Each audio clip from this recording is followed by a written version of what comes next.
नमस्ते बच्चों। तो सक्सेस साइंस के इस लेक्चर में आप सभी का स्वागत है। आज हमारा लूसेंट ऑब्जेक्टिव सीरीज का लेक्चर नंबर 8 है।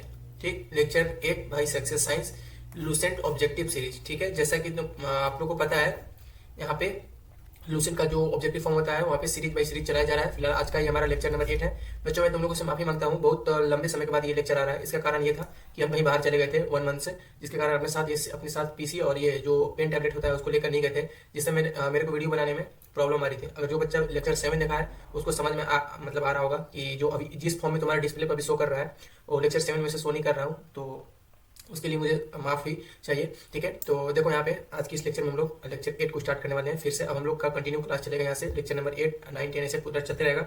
जो बच्चे नए आए हैं सबसे पहले उनको इंट्रोड्यूस कर दूँ। इस चैनल पर पढ़ाई किया जाता है, तो बेटा ध्यान रखना है इस चैनल पे आपको जो आपका यहाँ पे सामान्य ज्ञान का लूसेंट है, ध्यान से समझना। लूसेंट का जो सामान्य ज्ञान है वो आपका सब्जेक्टिव फॉर्म में होता है। किस फॉर्म में होता है? सब्जेक्टिव फॉर्म में। उसको हम कन्वर्ट कर देते हैं ऑब्जेक्टिव फॉर्म में।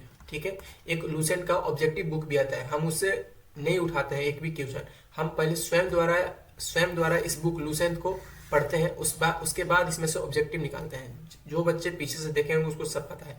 सो बेटा आज की इस वीडियो को स्टार्ट करते हैं। सक्सेस साइंस की इस लेक्चर में आप सभी का स्वागत है। अब तुम्हारा कंटिन्यू यहाँ पे लेक्चर आएगा, इसका टेंशन नहीं लो। हम कहीं बाहर चले गए थे, जिसके वजह से तो यहाँ पे जो भी त्रुटि हुई है उसके लिए सॉरी बोलते हैं। तो आज से यहाँ पे हम लोग स्टार्ट करते हैं। चलो, तो सबसे पहले देखो बेटा, एकदम ध्यान से सबसे पहले क्या करना है, सबसे पहले ध्यान से सुनना है। मेरा मानो तो वीडियो को 2 बार देखना, एक बार पहले ध्यान से सुन लो, उसके बाद ऑटोमेटिक तुम लोग का 50% याद हो जाएगा। ठीक है, एकदम ध्यान समझना, बुक लेके बैठो। ठीक है, अभी फिलहाल हमारा चल रहा है हिस्ट्री ऑफ इंडिया। क्या चल रहा है?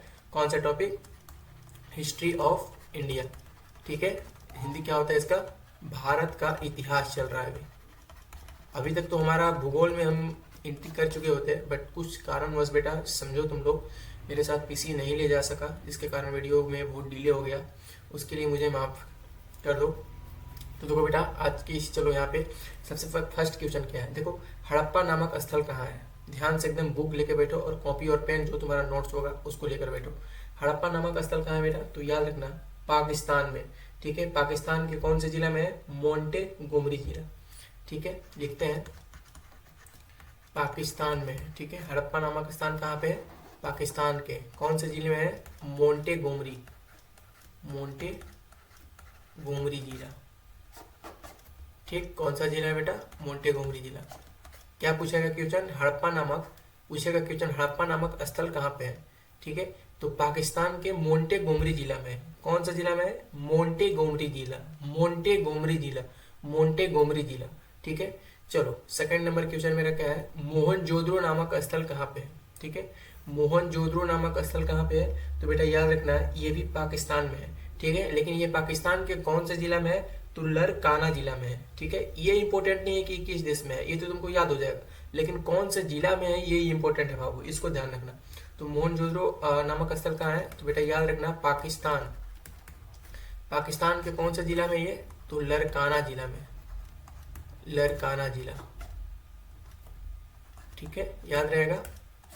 फिर से देख लो, मोहनजोदड़ो नामक स्थल कहाँ पड़ता है? तो पाकिस्तान के लरकाना जिला। ठीक है बेटा, आगे बढ़ते हैं। देखो हड़प्पा और मोहनजोदड़ो जो सिंधु घाटी सभ्यता थी, एकदम मोस्ट इंपोर्टेंट है। लूसेंट का तुम लोग पहले इसका सब्जेक्टिव पढ़ना, सिंधु घाटी सभ्यता वहां पे टॉपिक ही है, उसमें तुम लोग टोटल इसको सिंधु घाटी सभ्यता पढ़ के उसके बाद ही ऑब्जेक्टिव करना, अदरवाइज तुम लोग को समझ में नहीं आने वाला है। सिर्फ ऑब्जेक्टिव पे मत जाना मेरा। ठीक है, पहले जितना अच्छा हो सके तुम लोग बुक को खुद से पढ़ना, वैसे क्या होगा तुम लोग को ये पता चल जाएगा कि हम ऑब्जेक्टिव पिकअप कहाँ से करना है। ठीक है, चलो आगे देखते हैं। हड़प्पा और मोहनजोदड़ो को जुड़वा राजधानी किसने कहा? ठीक है, मतलब कि हड़प्पा और मोहनजोदड़ो जो 2 स्थल थे उनको जुड़वा राजधानी किसने कहा? तो याद रखना बेटा पिगट्स ने कहा था। किसने कहा था? पिगट ने कहा था। क्या कहा था? हड़प्पा और मोहनजोदड़ो को जुड़वा राजधानी कहा था। ठीक है, पिगट्स ने कहा था। हड़प्पा और मोहनजोदड़ो को जुड़वा राजधानी किसने कहा? तो पिगट। ऑप्शन मिलेगा तो उसमें लगा देना। ठीक है, आगे देखो क्वेश्चन है मोहनजोदड़ो किस नदी के किनारे है? ठीक है, तो बेटा याद रखना मोहनजोदड़ो है वो सिंधु नदी के किनारे। बहुत बच्चा यहाँ पे कंफ्यूज करेगा बाबू, बहुत बच्चा यहाँ पे कंफ्यूज करेगा। हड़प्पा सभ्यता सबको पता है, सिंधु घाटी सभ्यता, मोहनजोदड़ो भी वही है। लेकिन बहुत बच्चा यहाँ पे एकदम हम चैलेंज कर रहे हैं कि मोहनजोदड़ो किस नदी किनारे है, मार देगा उसको रावी नदी, ये रावी नदी यहाँ पे लगा देगा वो। लेकिन नहीं, मोहनजोदड़ो किस नदी किनारे है बेटा, तो याद रखना सिंधु नदी के किनारे है मोहनजोदड़ो। और हड़प्पा किस नदी के किनारे है, तो ये तुम्हारा रावी नदी के किनारे है। कंफ्यूज नहीं होना है ऑप्शन देख के, इसको तुम लोग एकदम याद ही कर लेना दोनों को, इसमें क्वेश्चन बच सकता है। ठीक है, घुमा के क्वेश्चन देता है ये। फिर से बता दे रहा हूँ, मोहनजोदड़ो किस नदी के किनारे है, तो याद रखना सिंधु नदी के किनारे। और वहीं तुम्हारा हड़प्पा किस नदी के किनारे है, तो रावी नदी के किनारे है। ठीक है, चलो आगे देखते हैं। मोहनजोदड़ो की खोज किसने की थी, एकदम VVI, very very important question है बाबू ये। मोहनजोदड़ो की खोज किसने की थी, तो याद रखना रखाल दास बनर्जी ने किया था। किसने किया था, रखाल दास बनर्जी, रखाल दास बनर्जी ने किया था। और कब किया था, तो याद रखना 1922 ईस्वी में किया था। ठीक है, एकदम इंपॉर्टेंट क्वेश्चन है। मोहनजोदड़ो की खोज किसने की थी, रखाल दास बनर्जी ने। ठीक है, और कब किया था, तो 1922 में। अब पूछेगा अगला क्वेश्चन, सिंधु घाटी कैसी सभ्यता थी।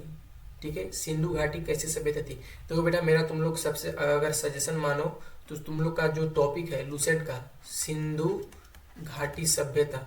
ठीक है, एकदम तुम लोग इसको 2 बार नहीं 5 बार इसको पहले पढ़ो।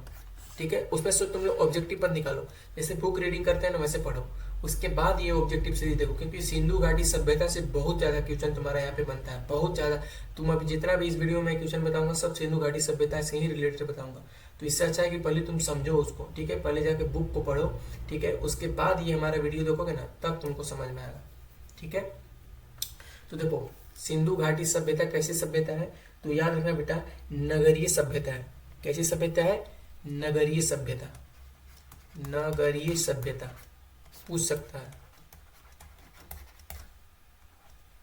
ठीक है, आगे देखते हैं अगला क्वेश्चन क्या है, सिंधु घाटी सभ्यता के लोग कहाँ के निवासी थे।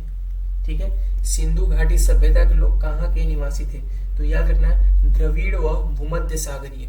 ठीक है, द्रविड़ व भूमध्य सागरीय, द्रविड़ व भूमध्य सागरीय। ठीक है, सिंधु घाटी सभ्यता सिंधु घाटी सभ्यता के लोग कहाँ के निवासी थे, तो द्रविड़ और भूमध्य सागरीय के निवासी थे। याद रहेगा। चलो अगला क्वेश्चन है, सिंधु घाटी सभ्यता के लोग मीठे में क्या खाना पसंद करते थे। ठीक है, जैसे अभी के टाइम में क्या है कि मीठा में तो हम लोग कुछ भी खा सकते हैं, मतलब सबका अपना अपना चॉइस है। मतलब किसी को स्पंज चाहिए तो स्पंज मिल जाएगा, किसी को काजू कतली चाहिए तो काजू कतली मिल जाएगा, मतलब तुमको जो खाना है अभी के टाइम में उपलब्ध है। लेकिन उस समय यह इतना ज़्यादा मतलब मिठाई का प्रचलन नहीं था। ठीक है, तो सिंधु घाटी सभ्यता के लोग मीठे में क्या खाना पसंद करते थे बेटा, तो याद रखना शहद, इसको कहीं कहीं मध भी बोला जाता है। ठीक, शहद को कहीं कहीं मध भी बोला जाता है, शहद। ठीक है, हनी, इंग्लिश नाम है इसका हनी। ठीक है, एकदम इंपॉर्टेंट था। आगे देखते हैं, आगे है सिंधु घाटी सभ्यता क्या है, सिंधु घाटी के लोग किस फसल को ज्यादा प्राथमिकता देते थे। मतलब कि ये कह रहा है कि सिंधु घाटी के जो लोग थे वो किस फसल का सबसे ज्यादा पैदावार करते थे। ठीक है, तो देखो गेहूं और जौ का क्यों करते थे मैं बता रहा हूँ, पहले लिख लो गेहूं और जौ का, गेहूं और जौ। देखो बेटा ये दो एक ऐसे फसल है, गेहूं और जौ। ठीक है, ये एक ऐसा फसल है जो कैसा भी वातावरण में ये रिलेट कर जाता है। ठीक है, इसका जो डंठल होता है, ठीक है, वो मोटा होता है। और उस समय के लोग ऐसा ही फसल को ज्यादा प्राथमिकता देते थे जो फसल आसानी से हो जाए, मतलब जिनका पालन पोषण आसानी से हो जाए और जिनसे ज्यादा फल मिले, मतलब मेहनत कम करें और फल ज्यादा मिले। तो ये दोनों पौधों को इसलिए उन्होंने सबसे पहले चॉइस किया था, क्योंकि गेहूं और जौ का जो डंठल होता है वो बहुत मजबूत होता है। ठीक है, और ये तुम्हारा आसानी से पैदावार भी हो जाता है। ठीक है, और इससे कंपेरिजन में और ज्यादा फल का अगर कंपेयर करें तो उसको मतलब वो बहुत ज्यादा उसमें मेहनत करनी पड़ती है। ठीक है, लेकिन ये दो फसल में उसमें उस समय के लोगों को ऐसा लगा था कि इसमें ज्यादा मेहनत नहीं करना पड़ रहा था, इसलिए वो दोनों सबसे ज्यादा गेहूं और जौ का ही प्राथमिकता ज्यादा देते थे। याद रखना, ठीक है, इंपॉर्टेंट है। आगे बेटा सिंधु घाटी सभ्यता को और किस नाम से जाना जाता है, एकदम इंपॉर्टेंट है ये भी, ठीक है, वेरी वेरी इंपॉर्टेंट है। सिंधु घाटी सभ्यता को और किस नाम से जाना जाता है, तो याद रखना यहाँ पे सिंधु घाटी सभ्यता को और किस नाम जाना जाता है, तो मेलुआ, ठीक है, क्या नाम जाता है, मेलुहा, ठीक है, क्या नाम से जाना जाता है, मेलुआ शब्द अगर कहीं तुमको दिखे तो समझ जाना कि सिंधु घाटी सभ्यता का ही वो एक नाम है, मेलुहा, ठीक है। आगे देखते हैं, दजला व फरात नदी पर स्थित सभ्यता का नाम क्या है, क्या क्वेश्चन है, दजला व फरात नदी पर, फरात, ठीक है, फरात नदी पर स्थित सभ्यता का नाम क्या है, तो याद रखना मेसोपोटामिया सभ्यता, कौन सा सभ्यता है, मेसोपोटामिया, मेसोपोटामिया सभ्यता। देखो बेटा अगर वीडियो पसंद आता हो, अगर हमारा चैनल से कुछ सीखते हो तो प्लीज़ एक सब्सक्राइबर और एक शेयर जरूर करना अपने दोस्तों में, क्योंकि बेटा वीडियो बनाने में बहुत मेहनत लगती है और अभी मेरा फिलहाल सब्सक्राइबर कम होने की वजह से मेरा वीडियो ज़्यादा यूट्यूब रिकमेंड भी नहीं करता लोगों को, इसलिए जिसके जिसके पास भी ये वीडियो जा रहा है बेटा वो अपना फर्ज समझ के एक सब्सक्राइबर और एक शेयर जरूर कर दे, क्योंकि यहाँ पे मैं जो बता रहा हूँ ना वो शायद यूट्यूब पर अभी कोई नहीं बता रहा हो, ऑब्जेक्टिव फॉर्म में तो शायद ही कोई दे रहा हो, ठीक है, बस वो आता होगा और लूसेंट का वहाँ पे PDF डालता होगा और उसी में उसी पढ़ा कर वो निकल जाता होगा, लेकिन यहाँ पे तुम लोग को पढ़ के खुद से ऑब्जेक्टिव बना के देता हूँ, इसलिए मैं पहले कह रहा हूँ कि तुम लोग जाओ पहले इसका सब्जेक्टिव पढ़ो उसके बाद मेरा वीडियो को देखना, अदरवाइज जैसे कुछ समझ में नहीं आने वाला है, सिर्फ ऑब्जेक्टिव रट के क्या फ़ायदा है, कोई फ़ायदा नहीं है, जब तक तुम नहीं समझोगे कि क्वेश्चन कहाँ से पिकअप किया जा रहा है। वैसे अगर तुम सब्जेक्टिव समझने लगोगे तुम खुद से भी ऑब्जेक्टिव निकाल सकते हो, ठीक है, तो कहीं ना कहीं तुम्हारा सब्जेक्टिव बहुत बड़ी मायने रखता है, तो पहले सब्जेक्टिव पढ़ो उसके बाद ही ऑब्जेक्टिव करने आओ, ठीक है। आगे देखते हैं, आगे क्या है, मेलुआ शब्द कहाँ पर लिखा गया है, ठीक है, तो मेलुआ शब्द कहाँ पे लिखा गया है, बताओ कोई, मेलुआ शब्द कहाँ पे लिखा गया है, तो याद रखना मेसोपोटामिया के लेखों में, कहाँ पे लिखा गया है, मेसोपोटामिया, मेसोपोटामिया के लेखों में पूछ सकता है ये मेलुआ शब्द कहाँ पर लिखा गया है, मेसोपोटामिया के लेखों में। अभी जस्ट मेलुआ शब्द के बारे में मैंने पढ़ा था, याद देखो सिंधु घाटी सभ्यता को और किस नाम से जाना जाता है, तो मेलुआ शब्द से जाना जाता है। और एक क्वेश्चन यहाँ पे और है, मेलुआ शब्द कहाँ पर लिखा गया है, तो मेसोपोटामिया के लेखों में लिखा गया है, ठीक है। अगला क्वेश्चन क्या है, कौन सा ऐसा शहर था जहाँ दरवाजे व खिड़की आगे की ओर खुलता था, ये VVI है, वेरी वेरी इंपॉर्टेंट है। क्या बोल रहा है, कौन सा ऐसा शहर है जहाँ दरवाजे व खिड़की आगे की ओर खुलता था, तो एक शहर है बेटा लोथल, कहाँ पड़ता है, गुजरात में, गुजरात में, ठीक है। ये एक ऐसा जगह था जहाँ पे दरवाजे व खिड़की आगे की ओर खुलता था, ठीक है, आगे खुलता था न कि पीछे, ठीक है। तो ऑप्शन में अगर लोथल गुजरात आएगा तो वहाँ पे टिक कर देना।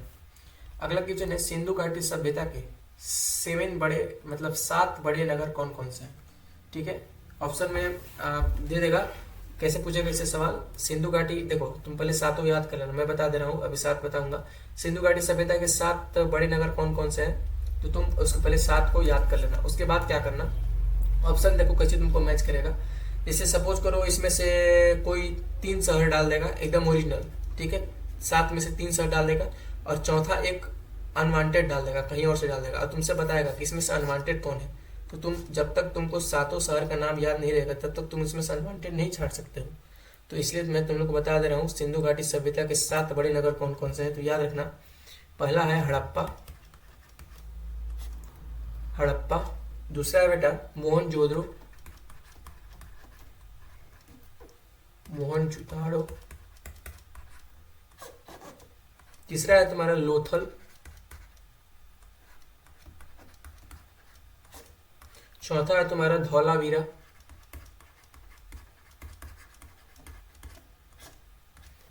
पांचवा है तुम्हारा चौंगड़ो,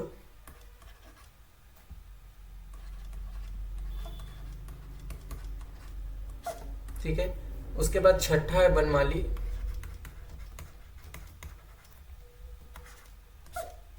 अगला है बेटा तुम्हारा कालीबंगन, इसमें सबसे इंपॉर्टेंट कालीबंगन, ठीक है, अभी हम लोग आगे पढ़ेंगे इसके बारे में। काली बंगन वैसे सब इम्पोर्टेंट है, अपने आप में सब इम्पोर्टेंट है, लेकिन काली बंगन से बहुत ज्यादा प्रश्न पूछता है। ठीक है, तो ये रही तुम्हारे सिंधु घाटी सभ्यता के 7 बड़े नगर कौन कौन से हैं। तो याद रखना बेटा, क्या याद रखोगे, याद देखो फिर से मैं बोल दे रहा हूँ, हड़प्पा, मोहनजोदाड़ो, लोथल, धौलावीरा, चहुंदड़ो, बनमाली, कालीबंगन। ठीक है, ये एकदम याद रखना, सातों नगर का नाम सब लोग याद रखेंगे। ठीक है, आगे देखते हैं, आगे क्या बोल रहा है। स्वतंत्रता के बाद भारत में हड़प्पा संस्कृति के सबसे ज्यादा स्थल कहाँ पे मिले। स्वतंत्रता के बाद भारत में हड़प्पा संस्कृति के सबसे ज्यादा स्थल कहाँ पे मिले हैं। तो याद रखना बेटा, गुजरात में मिला है, गुजरात में मिला है। ठीक है, आगे देखो, कालीबंगन किस राज्य में स्थित है। तो याद रखना, राजस्थान में स्थित है, राजस्थान में। ठीक है, शॉर्ट नेम आरजी, राजस्थान। आगे है, नकाशीदार ईंटों का प्रयोग सबसे पहले कहाँ किया गया था। क्या बोल रहा है, नकाशीदार ईंटों का प्रयोग सबसे पहले कहाँ किया गया था। तो ये कहाँ किया गया था, कालीबंगन में ही किया गया था। कालीबंगन कहाँ पे है ये, राजस्थान में।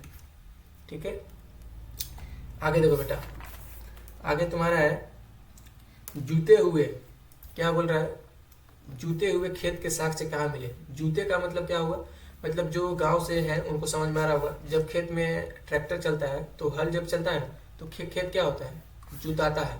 ठीक है, मतलब मिट्टी का उथल पुथल होता है, उसी को जूतना कहते हैं।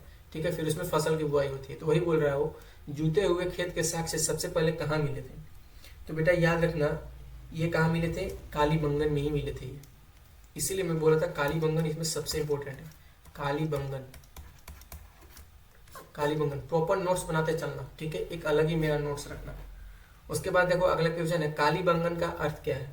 तो बेटा याद रखना, कालीबंगन का अर्थ क्या है, काली चूड़ियां, काली चूड़ियां।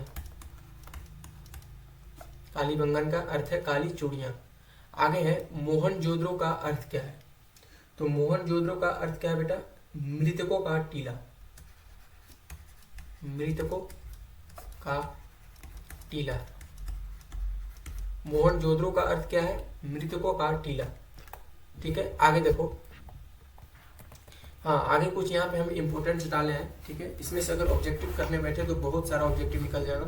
ठीक है, लेकिन यहाँ पे मैं तुम लोग को यहाँ पे प्रोवाइड करते रहा हूँ, डायरेक्ट बुक से यहाँ पे पीडीएफ उठा के मैं यहाँ पे अटैच कर दिया हूँ। ध्यान से समझना, समझ में आ जाएगा कैसे ऑब्जेक्टिव बनाना है, क्योंकि ऑब्जेक्टिव बनाने में बहुत मतलब एक एक करके पूरा ऑब्जेक्टिव बनाना पड़ता और इसी से करीबन 50 ऑब्जेक्टिव निकल जाता। ठीक है, एक वीडियो भी लंबा जाता और तुम लोग समझ भी नहीं पाते कुछ। इससे अच्छा है कि मैं यही यहाँ पे डायरेक्ट अपलोड कर दिया। ध्यान से समझना बेटा, 2 बार समझाऊंगा, टेंशन नहीं लो। चलो देखो, सबसे पहले देखो यहाँ पे लिखा क्या है, सैंधव सभ्यता के प्रमुख स्थल। सैंधव मतलब सिंधु घाटी सभ्यता के प्रमुख स्थल, नदी, उत्खननकर्ता एवं वर्तमान स्थिति। ठीक है, चलो देखो इसको याद कैसे करना है। अगर तुम लोग ओजीटी बनाना चाहो तो ऑब्जेक्टिव स्वयं द्वारा बना सकते हो, मैं बता दे रहा हूँ कैसे यहाँ पे बनेगा। देखो सबसे पहले क्या है, हड़प्पा। हड़प्पा किस नदी के किनारे स्थित है, रावी नदी। उसके बाद मोहनजोदड़ो किस नदी किनारे है, सिंधु। चहुंदड़ो किस नदी किनारे है, सिंधु। कालीबंगन किस नदी किनारे है, घग्घर नदी के किनारे। इंपॉर्टेंट है ये कालीबंगन। उसके बाद कोट दीजी किस नदी के किनारे है, तो ये भी सिंधु। ठीक है, रंगपुर किस नदी के किनारे है, मादर। ठीक है, अरे यार एक मिनट। उसके बाद देखो रोपण किस नदी किनारे है, सतलज। लोथल किस नदी किनारे है, भोगवा। आलमगीरपुर किस नदी किनारे है, हिंडन। ठीक है, सुत कांगेडोर किस नदी किनारे है, दासक। वनमाली किस नदी किनारे है, रंगोई। धौलावीरा किस नदी किनारे है, लूनी। सोतकाह किस नदी किनारे है, दासीकोर। इंपोर्टेंट सब नहीं है इसमें, इंपोर्टेंट तुम्हारा मैं टिक लगाते रहा हूँ। यहाँ पे तुम्हारा हड़प्पा वाला है, मोहनजोदड़ो वाला है, चहुंदड़ो वाला है, कालीबंगन वाला है, उसके बाद तुम्हारा लोथल वाला है, फिर उसके बाद बनमाली वाला है और एक धौलावीरा वाला है। ये तुम्हारा इंपॉर्टेंट है। ठीक है, मैंने बता दिया कैसे तुम लोग चाहो तो ऑब्जेक्टिव बना लो या फिर डायरेक्ट चाहो तो ऐसे ही तुम लोग याद कर लेना, कोई दिक्कत वाली बात नहीं। इंपॉर्टेंट जो जो लगाए बस उसी को याद कर ले, काम चल जाओगे। ठीक है, अब उसके बाद देखो यहाँ पे समझ गए बेटा। अब उसके बाद देखो आगे देखो स्थिति। स्थिति का कहने का मतलब क्या है कि जो अभी ये मतलब हाल फिलहाल के में मतलब ये कहाँ पे स्थित है, हाल फिलहाल में ये अभी कहाँ पे स्थित है। ठीक है, तो सबसे पहले देखो स्थल, हड़प्पा अभी फिलहाल कहाँ पे स्थित है, जैसा कि मैंने बताया पाकिस्तान के मोंटी गोमरी जिला। ठीक है, यहाँ पे साहिवाल जिला दिया हुआ है, लेकिन यहाँ पे मोंटी गोमरी जिला मेरे को मतलब मैं जानता हूँ, तो इसलिए मैं तुम लोग को मोंटी गोमरी जिला, हालांकि ये भी सही है शायद, साहिवाल जिला नहीं, मोंटी गोमरी जिला ही होगा। पाकिस्तान के पंजाब प्रांत का साहिवाल जिला, अच्छा पंजाब प्रांत का साहिवाल जिला, पाकिस्तान का जो है वो मोंटे गोमरी है। हाँ सही है, सही है, पाकिस्तान का मोंटे गोमरी जिला। ठीक है, उसके बाद देखो मोहनजोदड़ो। मोहनजोदड़ो फिलहाल अभी कहाँ पे है, तो पाकिस्तान के सिंध प्रांत के लरकाना जिला में, जैसा कि मैंने बताया था। उसके बाद देखो चहुंद्रो कहाँ पे है अभी, सिंध प्रांत, पाकिस्तान, नवाब शाह जिला। ठीक है, कालीबंगन कहाँ पे है, कालीबंगन तुम्हारा राजस्थान का हनुमानगढ़ जिला। ठीक है, उसके बाद कोटर दीजी, सिंध प्रांत का खैरपुर स्थान। ठीक है, उसके बाद है रंगपुर, गुजरात का काठियावाड़ जिला। ठीक है, इंपॉर्टेंट बता दे रहा हूँ फिलहाल, मैं यहाँ पे बता दे रहा हूँ सब, उसके बाद मैं बताऊंगा कौन कौन याद कर लेना। रोपण, रोपण कहाँ पे अभी फिलहाल, तो पंजाब का रोपण जिला में। ठीक है, पंजाब का रोपण जिला में। उसके बाद लोथल कहाँ है बेटा, तो लोथल गुजरात का अहमदाबाद जिला में है। ठीक है, उसके बाद तुम्हारा क्या है आलमगीरपुर। ठीक है, आलमगीरपुर अभी फिलहाल कहाँ पे है, वर्तमान में कहाँ पे है, तो उत्तर प्रदेश के मेरठ जिला में है। उसके बाद सूत कौंडेडोर, सूत कौंडेडोर कहाँ पे है, तो पाकिस्तान के मरकान में समुद्र तट के किनारे। ठीक है, उसके बाद बनमाली कहाँ पे है फिलहाल वर्तमान समय में, तो हरियाणा का हिसार जिला। धौलावीरा कहाँ पे है, तो गुजरात के कच्छ जिला, खादिर द्वीप पर। उसके बाद सोल्लाह सुतकाह कहाँ पे है, तो दक्षिणी बलूचिस्तान। ठीक है, अब देखो यहाँ पे देखो तुम्हारा इंपॉर्टेंट मैं बताया, तुम देखो हम समझ सकते हैं, तुम लोगों को समझ में नहीं आया होगा क्योंकि तुम ऑब्जेक्टिव फॉर्म में देते तो अच्छा लगता, लेकिन बेटा अगर इसे ऑब्जेक्टिव बनाने निकल जाएगा तो बहुत सारा ऑब्जेक्टिव निकल जाएगा और एक वीडियो एक्स्ट्रा बनाना पड़ेगा। इसलिए तुम लोग सबसे पहले इसका नदी याद कर लेना, ऑब्जेक्टिव सीरीज में तुम लोग दे सकते हो। उसके बाद इसका स्थिति याद कर लेना कि वर्तमान समय में भी हड़प्पा कहाँ पे है, वर्तमान समय में मोहनजोदड़ो कहाँ पे है, चहुंद्रो कहाँ पे है, ऐसे ऐसे तुम लोग ऑब्जेक्टिव बना सकते हो खुद से। उसके बाद देखो इम्पोर्टेंट कौन कौन सा है, तो एक हड़प्पा इंपॉर्टेंट है, मोहनजोदड़ो इंपॉर्टेंट है, चहुंद्रो इंपॉर्टेंट है, कालीबंगन इंपॉर्टेंट है, कालीबंगन एकदम इंपॉर्टेंट है। उसके बाद तुम्हारा रोपण, लोथल, उसके बाद बनमाली, धौलावीरा, बस इतना ही याद कर लेना, काम चल जाएगा। ठीक है, अब उसके बाद यहाँ पे उत्खनन करता है, इसकी खोज भी तुम लोग यहाँ पे याद कर लेना। ठीक है, इसमें से खोज दो ही इंपॉर्टेंट है, मैं बता दे रहा हूँ, एक दयाराम साहनी हड़प्पा की खोज किया था। ठीक है, और एक मोहनजोदड़ो रखाल दास बनर्जी 1922 में, यही दो ज्यादा पूछता है। और फिर एक पूछता है तुम्हारे यहाँ पे ये कालीबंगन वाला, तो कालीबंगन अमलानंद घोष 1951 ईस्वी में। ठीक है, तो याद कर लेना तुम लोग। इससे ऑब्जेक्टिव कैसे बनेगा मैं बता दे रहा हूँ। देखो हड़प्पा सभ्यता की खोज किसने की, उसके बाद मोहनजोदड़ो की खोज किसने की, उसके बाद चहुंद्रो की खोज किसने की, कालीबंगन की खोज किसने की, ऐसे तुम लोग ऑब्जेक्टिव बना कर सकते हो। ठीक है, मैं जितना जितना यहाँ पे इम्पोर्टेंट बताया है बस उसको याद कर लो, काम हो जाएगा। तो बेटा आज की इस वीडियो में ही तक। अगर ये तुम लोग को ये जो तो फॉर्म है अभी जो जिस फॉर्म में ये दिया हुआ है नहीं समझ में आ रहा तो बताना, मैं ऑब्जेक्टिव ला दूंगा इस पर भी। ठीक है, बस कमेंट कर देना है। ठीक है बेटा, आज की इस वीडियो में ही तक। अगर थोड़ा सा वीडियो पसंद आया तो प्लीज चैनल को सब्सक्राइब करना, सपोर्ट करना। मिलते हैं नेक्स्ट वीडियो में, तब तक के लिए बाय बाय, टेक केयर।